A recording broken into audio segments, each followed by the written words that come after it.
తెలంగాణలో పార్టీ పదవులు ప్రభుత్వ పోస్టుల భర్తీకి Congress chief Kharge dead line పెట్టారు. ఈ నెల 30 లోపు పోస్టులన్నీ భర్తీ చేయాలని, లేకపోతే పీసీసీ చీఫ్ మహేష్ గౌడ్దే బాధ్యతని స్పష్టం చేశారు. ఇక ఇన్ఛార్జి మంత్రులు బాధ్యత తీసుకుని పదవుల భర్తీ కోసం లిస్టు పంపాలన్న సీఎం రేవంత్ ఆ విధంగా సూచించారు.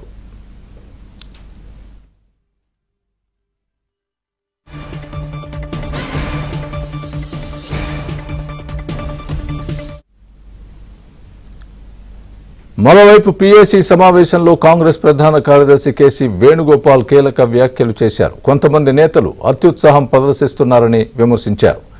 మన ప్రతి మూవ్మెంట్ ప్రజలు గమనిస్తారన్న కేసీ వేణుగోపాల్ నాయకులందరూ ఆచితూచి వ్యవహరించాలని సూచించారు. ఒకరిద్దరి వ్యవహార శైలితో పార్టీకి నష్టం చేస్తే ఊరుకోబోమని అన్నారు.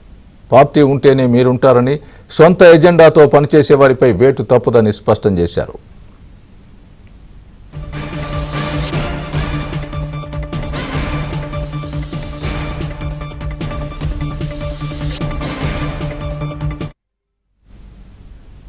ఇదే అంశానికి సంబంధించి పూర్తి అప్డేట్ మా ప్రతినిధి సిద్ధార్థ్ లైవ్ లో అందిస్తారు. సిద్ధార్థ్.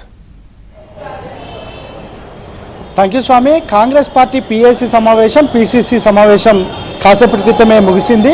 ఈ సమావేశంలో 2 అంశాలు కీలకంగా చర్చించారు. ఒకటి, క్రమశిక్షణకు సంబంధించి పార్టీలో క్రమశిక్షణ పాటించకపోతే ఎంతటి వారైనా వాళ్ళపైన కీలకమైన చర్యలు తీసుకుంటామని ఇటు PCC chief Mahesh Kumar Goud, CM Revanth Reddy, all India Congress party అధ్యక్షుడు ఖర్గే, కేసీ వేణుగోపాల్ వీళ్ళు నలుగురు తేల్చి చెప్పారు. ఇక కేసీ వేణుగోపాల్ కొన్ని కీలకమైన అంశాలను ఈ సమావేశంలో చెప్పారు. కొంతమంది నేతలు అత్యుత్సాహం ప్రదర్శిస్తున్నారు, వాళ్ళ సొంత ఎజెండాతో పనిచేస్తున్నారు, అట్లాంటి వాళ్ళను ప్రజలు అబ్జర్వ్ చేస్తున్నారు. దాంతోపాటు పార్టీ పెద్దలుగా మేము ఎప్పటికప్పుడు వాళ్ళ మూమెంట్స్ మాకు తెలుస్తూ ఉన్నాయి, వాళ్ళు ఏం చేస్తున్నారు, వివాదాస్పద వ్యాఖ్యలు ఎవరు చేస్తున్నారు, దానివల్ల పార్టీకి ఎంత నష్టం కలుగుతుంది అనే విషయాల్ని మాకు ఎప్పటికప్పుడు రిపోర్ట్ అందుతుంది అనే విషయాన్ని చెప్పారు.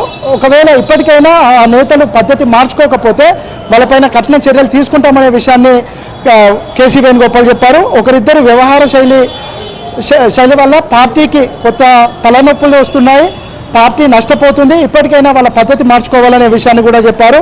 పార్టీలో ప్రభుత్వంలో ఖాళీగా ఉన్నటువంటి పోస్టులను వెంటనే భర్తీ చేయాలి అనే విషయాన్ని కూడా కేసీ వేణుగోపాల్ చెప్పారు. పీసీసీ చీఫ్కి ఖర్గే కొన్ని సూచనలు చేశారు. ఈ నెల 30 వరకు పదవులన్నీ భర్తీ చేయాలనే విషయాన్ని సూచించారు. ఇటు ప్రభుత్వంలో ఖాళీగా ఉన్నటువంటి పోస్టులు కానీ, పార్టీలో ఖాళీగా ఉన్నటువంటి పోస్టులు కానీ ఈ నెల 30 లోపు ఖచ్చితంగా భర్తీ చేయాలి. ఒకవేళ భర్తీ చేయకపోతే బాధ్యత అంతా పీసీసీ చీఫ్ మహేష్ కుమార్ గౌడ్దే అని తేల్చి చెప్పారు. ఎందుకంటే దీనికి సంబంధించి పూర్తి క్లియరెన్స్ హైకమాండ్ ఇచ్చిందని, దాన్ని భర్తీ చేసేటువంటి బాధ్యత పీసీసీ చీఫ్ మహేష్ కుమార్ గౌడ్దేనని తేల్చి చెప్పారు. ఇక పదవులు భర్తీ కాకపోతే మహేష్ కుమార్ని నిలదీయాలనే విషయాన్ని కూడా పార్టీ కార్యకర్తలను ఉద్దేశించి ఖర్గే చెప్పారు. ఖర్గే ఆ విధంగా చెప్పడంతో కాంగ్రెస్ పార్టీకి సంబంధించినటువంటి నేతలు, అంటే ఎన్నో రోజులుగా ఇటు పార్టీ పదవులు లేదంటే ప్రభుత్వ పదవులు వస్తాయని ఎదురు చూసినటువంటి వాళ్ళందరూ ఆనందాన్ని వ్యక్తం చేస్తున్నారు. ఇక ఖర్గే ఇంకొక విషయం కూడా చెప్పారు. ఎవరైతే పార్టీ కోసం కష్టపడ్డారో, మొన్నటి అసెంబ్లీ ఎన్నికల్లో కష్టపడి కాంగ్రెస్ పార్టీ ప్రభుత్వంగా మారడానికి ఎవరైతే దోహదం చేశారో వాళ్లకు మాత్రమే పదవులు ఇవ్వాలి. పదవులు ఇచ్చే దాంట్లో కాంగ్రెస్ పార్టీ కోసం ఎవరు పనిచేశారు, కాంగ్రెస్ పార్టీ లైన్లో ఎవరున్నారు, పార్టీకి విధేయులుగా ఎవరున్నారు, ఈ అంశాలను పరిగణలోకి తీసుకొని ఈ నెల 30 వరకు పదవులను భర్తీ చేయాలనే విషయాన్ని ఖర్గే తేల్చి చెప్పారు. దీంతో త్వరలోనే ఈ పార్టీకి సంబంధించినటువంటి పదవులు కానీ, ప్రభుత్వానికి సంబంధించినటువంటి పదవులు కానీ భర్తీ అయ్యే అవకాశం ఉంది.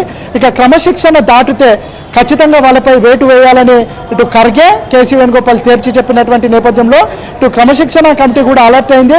ఇప్పటి వరకు ఏవైతే ఫిర్యాదులు అందాయో వాటిపైన విచారణను ప్రారంభించింది. ఇక భవిష్యత్తులో ఎలాంటి పునరావృతం కాకుండా ఉండాలంటే ఎలాంటి నిర్ణయాలు తీసుకోవాలనే అంశానికి సంబంధించి కూడా క్రమశిక్షణ కమిటీ కసరత్తు చేస్తుంది. దానికి సంబంధించినటువంటి గైడ్ లైన్స్ కూడా 1-2 రోజుల్లో విడుదల చేసే అవకాశం ఉంది. All right, Siddharth, thanks for the update.